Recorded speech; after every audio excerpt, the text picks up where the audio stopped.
Dan kita tahu bahwa giant condyloma acuminata ini adalah suatu penyakit seksual menular yang berupa suatu massa atau tumor berupa eksofilik yang berukuran besar dengan rupa seperti kembang kol yang keluhannya bisa gatal, bisa nyeri, bisa perdarahan, dan adanya fistula atau lubang pada lesi tersebut.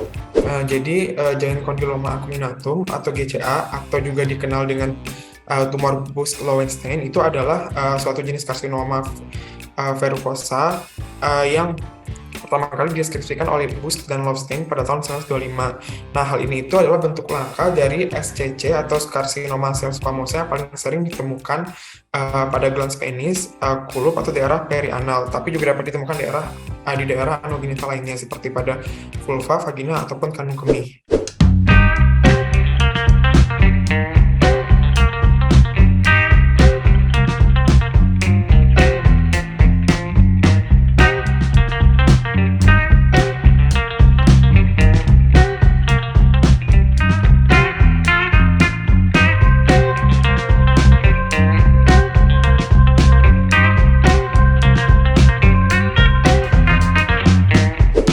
Assalamualaikum warahmatullahi wabarakatuh. Halo pemirsa semua, semoga kita semua diberikan kesehatan dan kesejahteraan. Nah, untuk kali ini saya dibantu oleh seorang mahasiswa Fakultas Kedokteran Universitas Yarsi yang bernama Muhammad Fardi Udaya yang akan menyampaikan presentasinya berjudul Giant Condyloma acuminata. Dan kita tahu bahwa giant condyloma acuminata ini adalah suatu penyakit seksual menular yang berupa suatu massa atau tumor berupa eksofilik yang berukuran besar dengan berupa seperti kembang kol yang keluhannya bisa gatal, bisa nyeri, bisa perdarahan, dan adanya fistula atau lubang pada lesi tersebut. Nah, ini dikaitkan dengan infeksi virus dengan human papillomavirus tipe 6 dan tipe 9 dan tipe 11. Nah, tentunya ini disebabkan karena akibat hubungan seksual yang tidak aman atau berganti-ganti pasangan. Dan kelainan ini pun bisa terjadi suatu destruksi atau misalnya kerusakan atau sampai lelang, destruksi yang lokal pada penis atau area anogenital, dan ini bisa menyerang pada pria dan wanita. Tentunya yang bahayanya dari penyakit ini bisa menjadikan suatu proses bentuk keganasan. Nah, disimak ya videonya sampai habis dan di-sharekan ke setiap orang agar bermanfaat untuk orang banyak.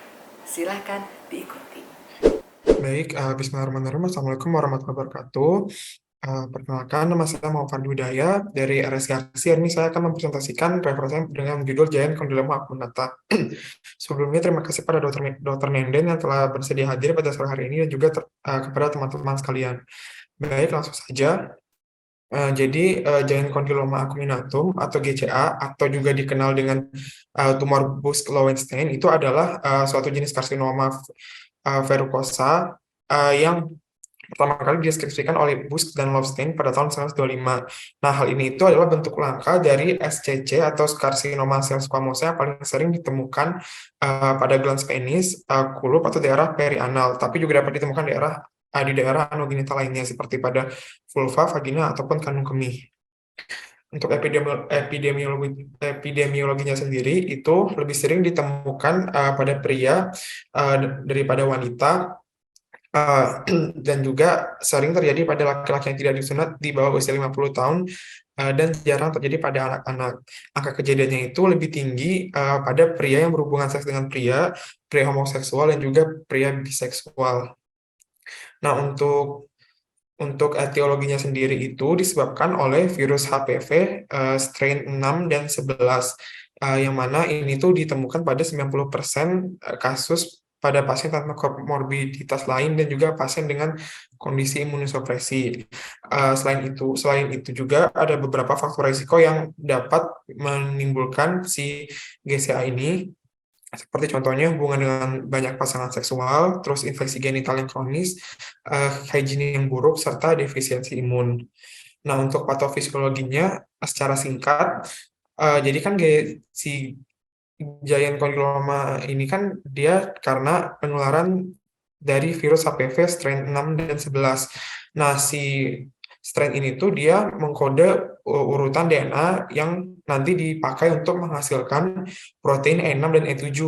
E6, E7 udah dihasilkan, protein E6 dan E7-nya itu kemudian mengikat P53, yang mana P53 ini adalah protein supresi tumor.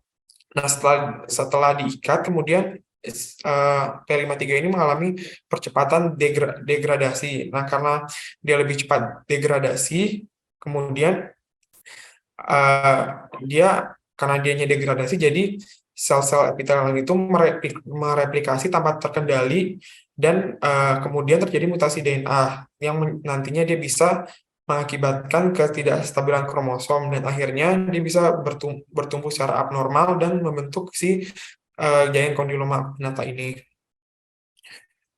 Untuk gejalanya sendiri itu pada individu yang imunokompeten, dia itu biasanya dimulai dari plak kecil, seringkali keratotik, dan juga pertumbuhannya itu secara bertahap, tapi lama-lama dia bisa membesar seperti pertumbuhan kembang kol sih, bisa sampai ukuran kurang lebih 20 cm, dan juga seringkali pertumbuhan itu membentuk bisul atau tanduk dan biasanya berbau tidak sedap. Nah, jika ditemukan pada penis, itu bisa meluas ke uretra penis ataupun corpus cavernosum, dan juga menghasilkan fistel. Eh, Bisa juga ditemukan limfadenopati yang bersifat regional, tapi dia itu penyebabnya paling sering karena penyebaran sekunder, bukan karena metastasi tumornya. Eh, Kemudian pada perianal, gejala yang muncul itu biasanya berupa massa yang nyeri,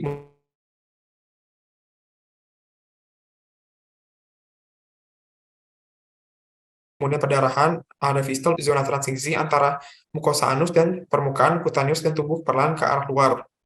Ini untuk gambarannya. Ini ada yang sebelah kiri itu adalah giant condyloma acuminata di daerah penis. Dia itu sampai bisa seperti ini, bentuknya seperti kembang kol tadi. Kemudian yang sebelah kanan ini dia itu massa yang ada di daerah perianal. Dia perkembangannya lambat dan ada ulkusnya juga. Untuk diagnosisnya biasa dari pemeriksaan fisik, di si lesinya ini perkembangannya dimulai dari prepusium sebagai plak keratotik, kemudian lama-lama meluas menjadi kembang kol kurang lebih 15 cm. Kemudian dia ini perkembangannya lambat, bisa berlangsung selama 20 tahun. Kemudian si masanya ini bisa membentuk tanduk dan menyebabkan bau busuk. Lalu bisa juga dia menyebar hingga ke corpus cavernosum dan uretra. Bisa juga ada limfadenopati, tapi itu kalau misalnya dia ada infeksi sekunder, bukan dari metastasis tumor itu sendiri. Untuk lesi perianal tadi, dia menyebar secara melingkar dari zona transisi mukokutan ke daerah perianal. Untuk histopatologinya, secara mikroskopik, strukturnya itu papilar dengan inti dia itu menunjukkan sel epitel berlapis komusa dengan papilar tampak proliferasi eksofitik dan juga endofitik menekan stroma di bawahnya, dengan basal membran itu intak. Kemudian bisa ditemukan juga koilositosis, hiperkeratosis, dan juga akantosis. Ini gambarannya tadi ada koilositosis yang ini, dan juga ada parakeratosis juga di sini nih yang B.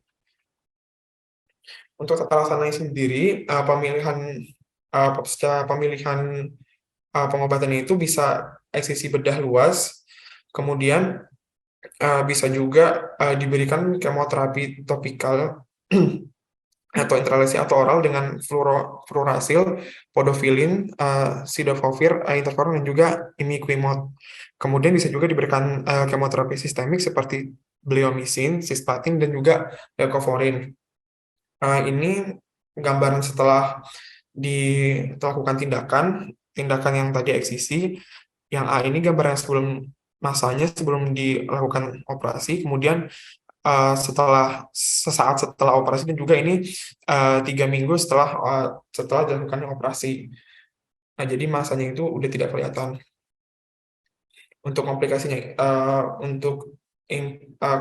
sendiri itu bisa karena treatmentnya tadi, bisa ada fistel, bisa infeksi sekunder, kemudian bisa juga kambuh, dan juga bisa bertransformasi menjadi ganas.